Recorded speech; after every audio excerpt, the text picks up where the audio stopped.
Kristina, kako to izgleda u Maistri, što biste voljeli da publika zna? Ovako, Maistra za razliku od HT-a nema prethodnog iskustva u blended programima. Naše su edukacije počevši od onih osnovnih programa osposobljavanja pa sve do menadžerskih, razvojnih i talent programa, u pravilu učioničke. I ono što je za nas možda važno kazati je da mi govorimo o 8 zaposlenicima u centralnim funkcijama, 35 objekata na 4 različite destinacije, gdje moramo prepoznati potrebu, pronaći rješenje za tu prepoznatu potrebu, uzeti u obzir sve specifičnosti svake destinacije, svakog objekta, pronaći savršeni trenutak kada će se ta edukacija održati, jer sezona recimo na Jadranu i sezona u Zagrebu nisu iste. I onda kad sve to pronađemo, onda moramo još pronaći savršenog partnera koji će doći odraditi, odnosno sprovesti to rješenje u djelo. Tako da eto, naš je fokus na tome. Uz to naravno pokušavamo i anticipirati potrebe naših polaznika, znači razmišljati 3 koraka unaprijed, što je to što bi moglo pomoći ili što im je potrebno zapravo da dostignu nekakve svoje zamišljene idealne kapacitete i da naravno pravovremeno onda pronađemo rješenje. Tako da evo, nama je blended nešto što je novo u našoj kompaniji. Bilo. Kristina, kako je taj proces pripreme za sam program izgleda u Maistri? Pa mi smo u pripremu krenuli kao da ćemo krenuti sa najobičnijom učioničkom edukacijom, odnosno programom. Prvo je bilo sastanak sa direktorima divizija, čisto informacije radi se o B-2 razini, gdje smo mi njih doslovce pitali, ok, kakva vam je trenutna situacija i koje je vaše željeno buduće stanje. Znači, dajte nam opišite koje to promjene želite vidjeti. Nakon toga su raspisani ciljevi, opisani su ishodi i popisane su teme za koje smo procijenili da zapravo zadovoljavaju te potrebe i onda je krenulo naravno traženje ponude. Ideja je bila odnosno bilo nam je važno da se radi o učioničkoj edukaciji s obzirom da pričamo o vrlo specifičnoj branši hoteljerstvu, odnosno turizmu, gdje su zapravo polaznici, njih ukupno 300 kroz 2 generacije je bilo plan uključiti i to su ljudi koji ne sjede u uredima. Njihovi uredi su kuhinja, sala, kotlovnica, govorimo o voditeljima odjela i njihovim pomoćnicima, gdje jednostavno ne možemo osigurati drugačije, odnosno važno nam je bilo osigurati prostor da se odmaknu od svakodnevnih zadataka i da dobiju priliku i vrijeme posvetiti se sebi i svom osobnom razvoju. I bilo nam je važno da je to modularan pristup, da imamo intermodularne aktivnosti radi produljenih efekata učenja i naravno ono što je neophodno, a niko ne voli, a to je da imamo redovne provjere znanja nakon svakog modula i jednu veliku završnu na kraju cijelog programa. Tražili smo ponudu, Halpet se tu javio i poslao je ponudu, doduše 3 ponude. Prva je bila ono što smo tražili, znači full učionica. I s obzirom da znate kako to ide, kod provjera znanja postavlja se ključno pitanje tko će, kada, kako i na koji način provoditi provjeru znanja. Oni su nama ponudili korištenje LPC-a kao alata za provedbu tog jednog dijela, odnosno jednog segmenta našeg programa i tu je zapravo cijela priča krenula. Uz tu ponudu vrlo su sramežljivo predstavili još dodatne 2 ponude, obje su bile blended sa većim ili manjim količinom online sadržaja. I tu moram kazati da se nama strahovito svidjela ta ideja da te provjere znanja provodi netko drugi, da šalje podsjetnike, da pošalje mailove, da nam javi koji je postotak prolaznosti, koji su to polaznici prošli, koji nisu, sa kojim su nekakvim postotkom završili program. I mi smo vjerovali da unutar te baze od 300 zaposlenika postoje one koji možda imaju ambicije, želje za nešto više. Pa, gledajući ostale ponude za koje smo u tom trenutku procijenili da nisu za nas, mi smo rekli ok, idemo dati onima koji žele znati nešto više, nekakve dodatne online sadržaje koji zapravo prate sadržaje samih modula. I tako je to nastao naš online, odnosno naš blended leadership program. Teme se donekle preklapaju jer je temeljni, dakle riječ je o programima za line management. Međutim, sama priprema nije bila ista. U HT-u je proveden 360 prije, radionica na kojoj, to možda Ivana vi možete kasnije opisati, radionica na kojoj su voditelji reflektirali na time, ok, šta sam sad dobio u tom 360 kao povratnu informaciju. Kod Maistre nije bilo tako, provođen je klasični te na upitnik Training Meets Analysis, ali su rađeni bez practice intervjui. Tako je, znači mi smo u pravilu u cijeli taj proces kreiranja samog koncepta programa uključili sve razine, znači direktori divizije su rekli što žele, uključili smo i direktore objekata i zapravo smo rekli ok, vjerujemo da imamo dobrih ljudi koji rade onako kako treba i dobro i tražili smo da nominiraju voditelje za koje su oni procijenili da njihove prakse, njihova ponašanja zapravo jesu ono što želimo da cijela kompanija zapravo živi. Primjer je tu Igor Škoda, evo kojeg je njegov voditelj predložio kao jednog od voditelja modela uzora, tako da jedno od pripremnih radnji uz te na upitnike koje je zapravo služio partneru da fine-tunira program je bilo 6 razgovora sa našim definiranim, odnosno nominiranim voditeljima koji su podijelili svoje najbolje prakse i iz tih najboljih praksi su se na neki način stvorili poželjni obrasci ponašanja koje smo htjeli implementirati, odnosno potaknuti ostale da implementiraju u svom svakodnevnom poslovanju. Čak smo ih citirali na slajdovima i potpisali uz njihovu suglasnost. To će vjerojatno Igor moći više reći, ali trenutak kad je voditelja bila sam na edukaciji, u trenutku kad je voditelj vidio svoju izjavu na slajdu i dolje potpis, bilo je onako, molim, ja, kao Isuse, jel tako, ja nešto tako pametno mogu reći, krasno, ali da, imali su puno lijepoga za podijeliti. Efekti su bili odlični, zapravo riječ kolege koji je iskusan i prepoznat kao dobar lider, više vrijedi možda nego riječ eksternog trenera. Sad je vrijeme za tim liderima damo riječ, pa bi ja krenula ovaj put, Ivana, oprostite, od Igora, baš zato što se lijepo nadovezuje na ovo što je Kristina rekla. Igore, vi ste bili jedan od 6 odabranih majstorinih voditelja i mi smo se tad upoznali u siječnju 2024.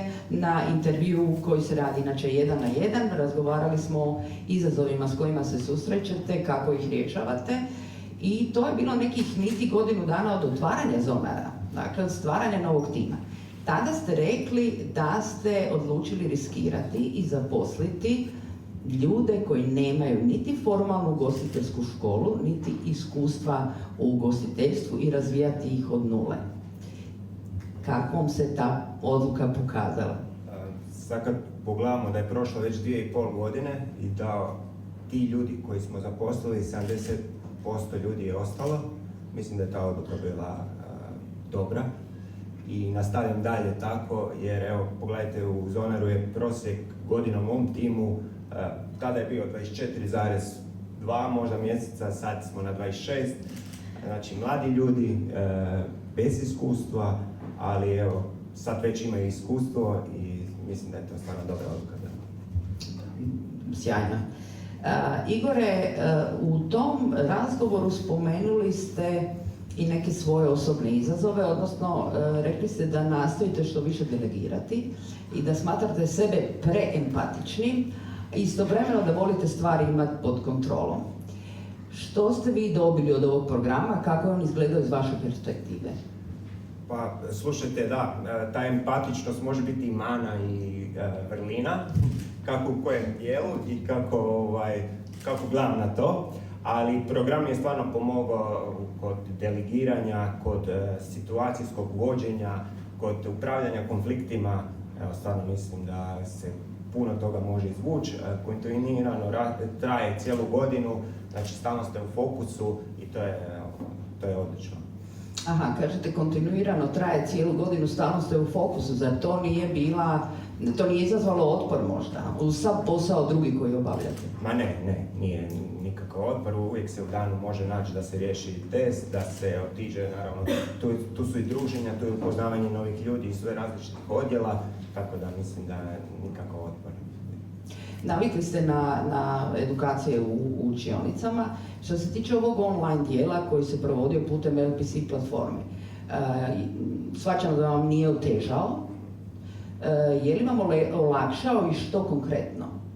Pa sigurno da je olakšao, zato jer vi gledajte, kažem, stalno ste u fokusu, znate šta se dešava, odmah iza učionice, već vam dolaze podsjetnici da morate riješiti test.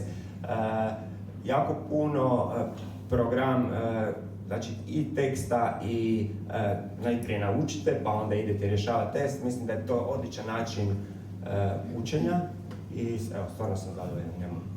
Nije bila riječ samo o testu, da sad ne ispada, niti je cilj testa testiranje samo, već je još jedna od metoda učenja. Vi ste zapravo, svi polaznici imali nekakav domaći rad, odnosno follow-up zadatak i još dodatni e-learning koji je povezan sa temom modula, kroz modul. Da. I rezultati su bili sjajni, dakle mi smo... Odlično.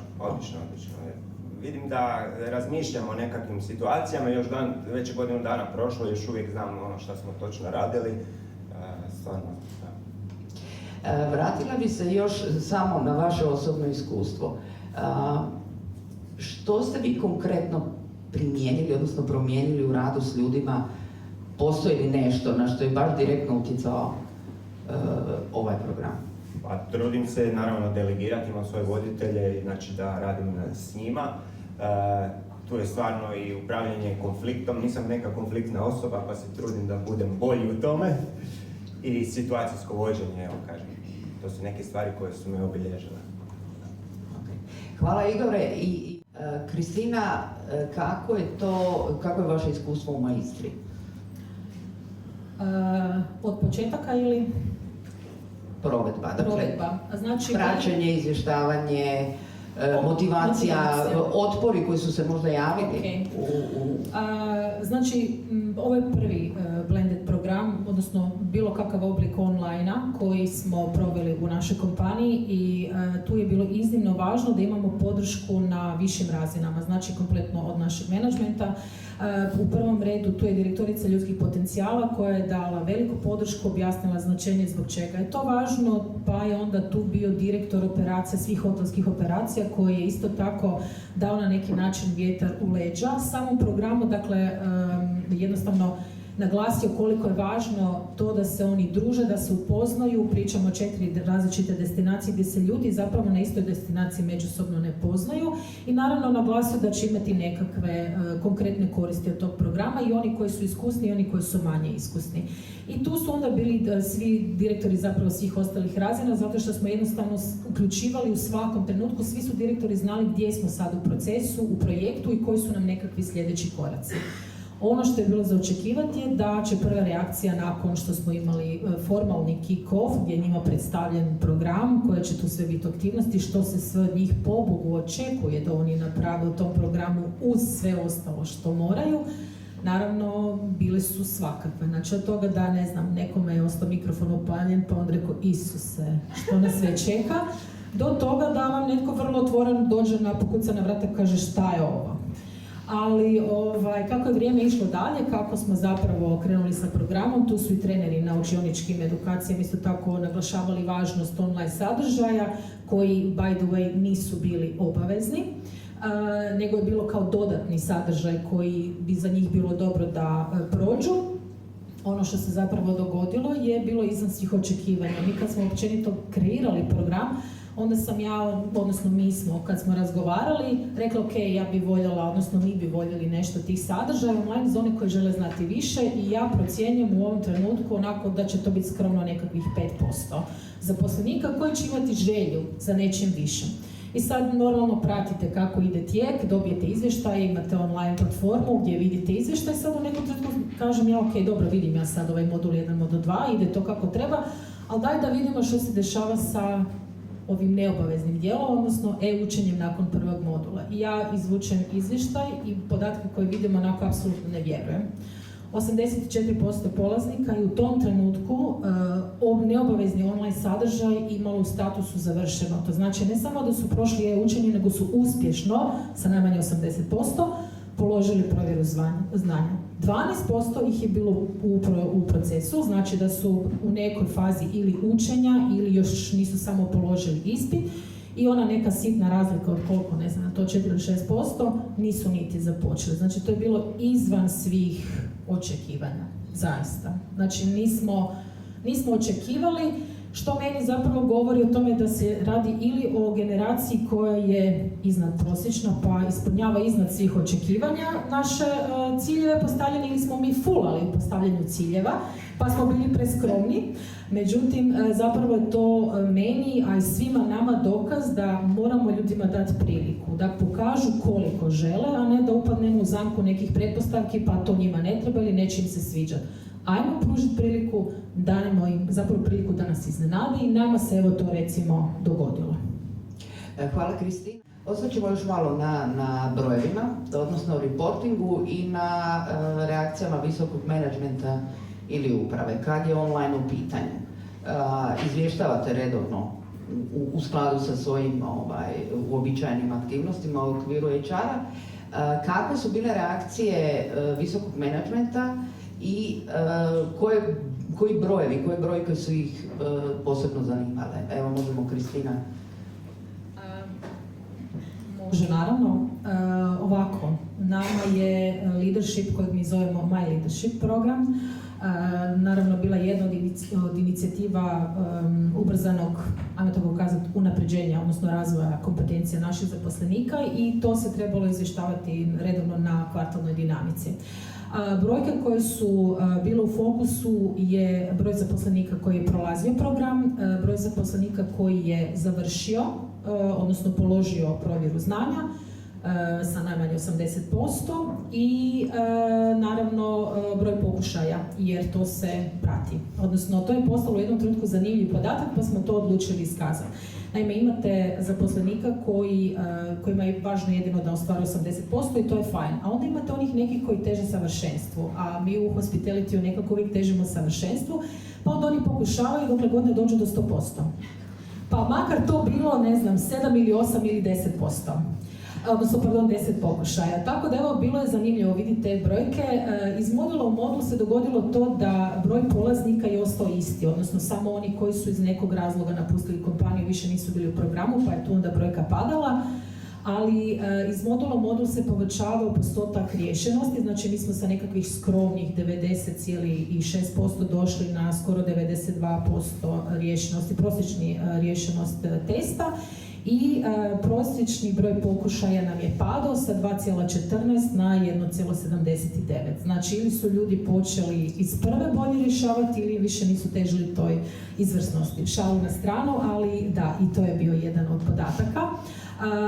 To je u dosadašnjoj praksi izgledalo tako da ja bih dobila informaciju, potrebno je napraviti, pripremiti izvještaj, koliko ti to za to vremena treba, pa onda bi krenuli negdje kopati po nekakvim Excelicama, ručno ono. I sad na takav jedan upit potrebno je pripremiti prezentaciju, koliko tebi treba vremena, ja rekao ovisi za što. Što od podataka želite da stavim na taj slajd? Pa treba mi 1, 2, 3, ja rekao ok, 15 minuta. Molim? Ja rekao 15 minuta. Jer ja online u realnom vremenu imam sve podatke koje mi trebaju. Ako imam potrebu malo kompleksnog izvještavanja, onda izvučem izvještaj, pivotiram i dobijem sve što treba. Ali da, to je užasno velika pomoć i olakšanje zapravo. To meni kao HR-u znači jako, jako puno. Ajmo se odmaknuti sad od brojeva i tablica i izvještaja i vratimo se ljudima i njihovim pričama. Sad molim svakog od vas da izdvoji jedan trenutak, možda je to neki before after trenutak za neku osobu u programu, možda ste to baš vi, ili iz kuta HR-a nešto što je vama baš ostalo onako pamtljivo, kratko i slatko, a vezano je uz ova dva programa. Evo imam mikrofon u ruci pa ću nastaviti. Kažem, krenuli smo i do mene su zapravo povratne informacije dolazile u svakom trenutku i kroz različite kanale i one su bile pozitivne. Međutim, ono što je meni osobno bilo najljepše je prilikom jednog obilaska našeg objekta, i to u srcu sezone, došla sam na recepciju i sad javljam se kolegama. Šefica recepcije je naravno uključena u leadership program, je u tom trenutku tamo nema, ali ona mene od negdje čula je moj glas da sam ja došla i pozdravila. Žena izlazi vani i kaže: Kristina, ja sam vas samo došla pozdraviti, imam potrebu reći jednu stvar. Ja rekao, slušam, šta će sad biti? A ona onako vrlo iskreno kaže, kad smo mi u to krenuli, ja sam si mislila, Isuse, godinu dana, sve ovo što ona napiše, i učionice, i online, kaže, ja sam mislila da ću ja umrijeti. Kaže da će mi sezona biti najjednostavniji dio posla. Sad, u srcu sezone, meni je žao. A žao mi je zato što imamo samo još jedan modul, zato što program završava i zato što nemam naznaka, nemam informacije što ćemo mi dalje. Znači žena koja je u startu imala otpor, na kraju je jedva čekala zapravo da prođe ta sezona i da dođu na taj zadnji modul. Eto. Lijepo, krasno, hvala Kristina. Za neke stvari je nezamjenjiva učionica, dakle poznavanje ljudi, suradnja, razmjena iskustava, živi feedback trenera i ostalih polaznika. Međutim, sad kad bi se vratili na sam početak, zamislite ove programe da su provedeni kao čista učionica, bez LPC platforme, bez ikakve digitalne podrške. Što bi bilo drugačije? Ja moram priznati da ja to ne želim zamišljati. Koji su razlozi, Kristina? Budimo praktični. Budimo vrlo praktični, realne stvari su čiste operative i organizacije, to je užasno. Znači mi pričamo o 2 godine blended programa, 300 polaznika uključenih u taj program iz svih objekata, sa svih destinacija.